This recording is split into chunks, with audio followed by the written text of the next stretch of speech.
Hello friends, welcome to JCM institute.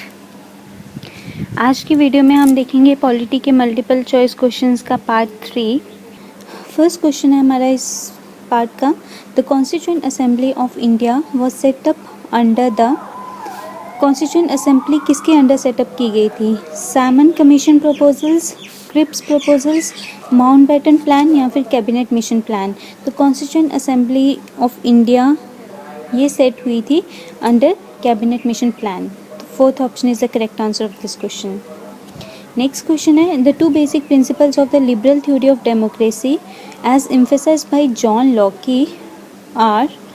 दो basic principles कौन से हैं लिबरल थ्योरी ऑफ डेमोक्रेसी के जिस पे जॉन लॉकी ने एम्फेसाइज किया था? ऑप्शंस हैं universal adult franchise and the right to property. Next option representative democracy and workers rights. Next popular sovereignty and constitutional government. Next women suffrage and popular sovereignty. तो इस question का answer है universal adult and franchise and the right to property. These are the two basic principles of liberal theory of democracy emphasized by John Locke. Next question है, cabinet system and collective responsibility और the contributions of. Cabinet system और collective responsibility किस country की contributions हैं? Ireland की, United states की, India की या फिर ब्रिटेन की? तो ये कॉन्ट्रीब्यूशन है ब्रिटेन की। Fourth option. Next question, direct democracy is a system of government in which. Direct democracy वो सिस्टम है गवर्नमेंट के जिसमें कि क्या होता है? ऑप्शन देख लेते हैं।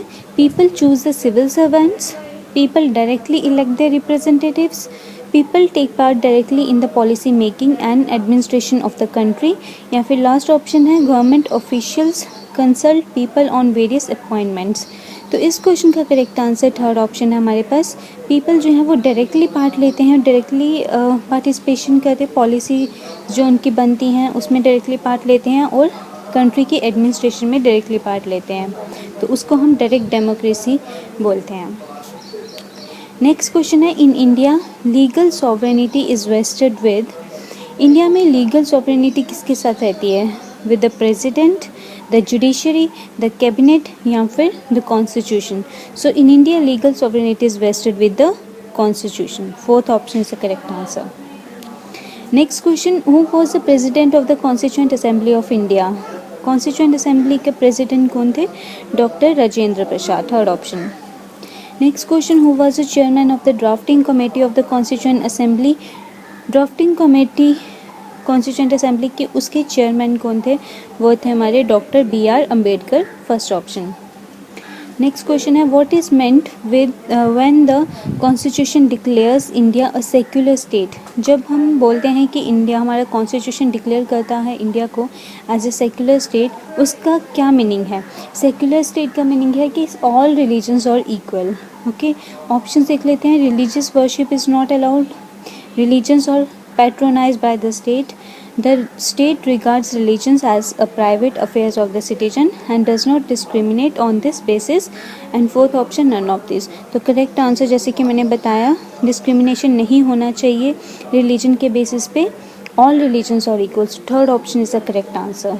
ओके, नेक्स्ट क्वेश्चन है, January 26 selected as a date for the inauguration of the constitution. हमारा जो कॉन्स्टिट्यूशन था इंडिया का वो बन के रेडी हो गया था 26 नवंबर 1949 को, लेकिन जो लागू हुआ था वो हुआ था 26 जनवरी 1950 को। तो ये डिले 2 महीनों को उसमें क्यों डाला गया? क्यों ये डेट फिक्स की गई कि 26 जनवरी को ही हमारा जो संविधान है हमारा वो लागू होगा? तो उसका रीज़न क्या है वो इस क्वेश्चन में पूछा गया है। ऑप्शन देख लेते हैं। It was considered to be an auspicious day. On that day, the Quit India movement was started in 1942. Third option, the Congress had observed it as the Independence Day in 1930. And fourth option, none of these. तो third option है हमारा, the Congress had observed it as the Independence Day in 1930 में कांग्रेस ने 26 जनवरी के दिन independence day मनाया था अपना, मतलब इंडिपेंडेंस हुई मिली नहीं थी अभी, वो तो 1947 में मिली, लेकिन इन्होंने उस दिन को 26 जनवरी को अपना इंडिपेंडेंस डे मनाया था 1930 में।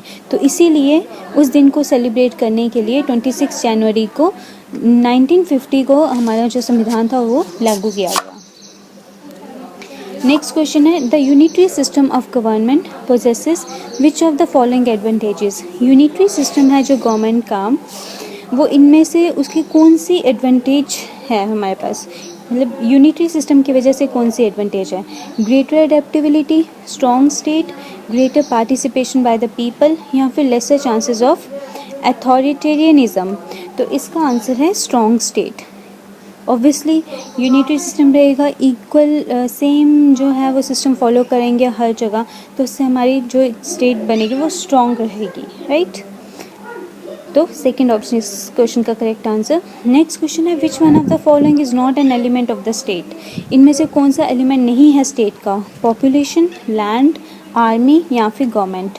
तो पॉपुलेशन, लैंड और गवर्नमेंट तो स्टेट में ही आते हैं, लेकिन आर्मी जो है वो सेंटर के अंडर आती है, तो इसीलिए इस क्वेश्चन का correct answer third option.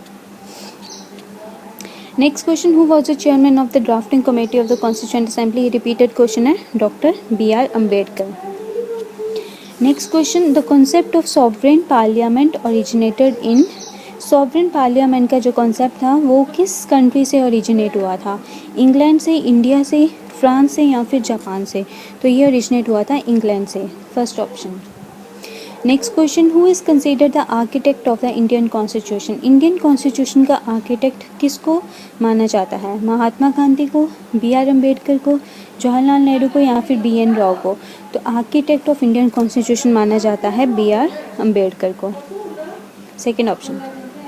Next question the concurrent list in the Indian constitution is adopted from the constitution of. जो कॉन्करेंट लिस्ट है हमारे इंडियन कॉन्स्टिट्यूशन में वो किस कंट्री से के कॉन्स्टिट्यूशन से ली गई है। USA से, कनाडा से, जर्मनी से या फिर ऑस्ट्रेलिया से। सो कॉन्करेंट लिस्ट का कॉन्सेप्ट लिया गया है ऑस्ट्रेलिया से, fourth option. Next question when was the Indian constitution adopted. तो मैंने पहले ही बताया कि हमारा इंडियन कॉन्स्टिट्यूशन अडॉप्ट किया गया था 26 नवंबर 1949 को, जब ये हमारा बन के रेडी हो गया था, और लागू हुआ था 26 जनवरी 1950 को। तो इस क्वेश्चन का correct answer second option. Next question the mind and ideals of the framers of constitution और रिफ्लेक्टेड इन द।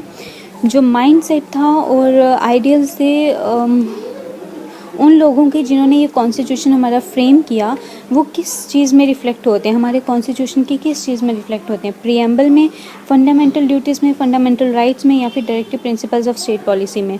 तो ये रिफ्लेक्ट होते हैं प्रीएम्बल में, first option. Next question which of the following is not a feature of Indian constitution. इनमें से कौन सा इंडियन कॉन्स्टिट्यूशन का फीचर नहीं है। Parliamentary form of government, independence of judiciary, presidential form of government या फिर फेडरल गवर्नमेंट।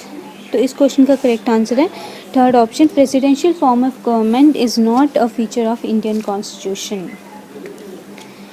नेक्स्ट क्वेश्चन है what is the basis of classification of governments as unitary and federal. इनमें से किसको बेसिस माना जाता है गवर्नमेंट की क्लासिफिकेशन का as a unitary and federal. तो relationship between legislature and executive, relationship between executive and judiciary, third relationship between centre and the states, next relationship between the legislature, executive and judicial wings of government. तो हम basis माना जाता है relationship between the centre and the states को as a unitary and federal, okay, third option. Next question Indian constitution is. Indian constitution इनमें से क्या है, फेडरल है, क्वाजी फेडरल है, यूनिटरी है या फिर प्रेसिडेंशियल है। तो Indian constitution is quasi federal, second option is the correct answer. और ये था हमारी वीडियो का लास्ट क्वेश्चन। आज की वीडियो यहीं पे कंक्लूड करेंगे। बाकी हमारे JCM इंस्टीट्यूट का पेज विजिट करके आप बाकी सारी वीडियोस देख सकते हैं उस पे जो प्रेजेंट हैं। आज की वीडियो अगर आपको हेल्पफुल लगी हो तो please like, share and subscribe करें। Thanks for watching.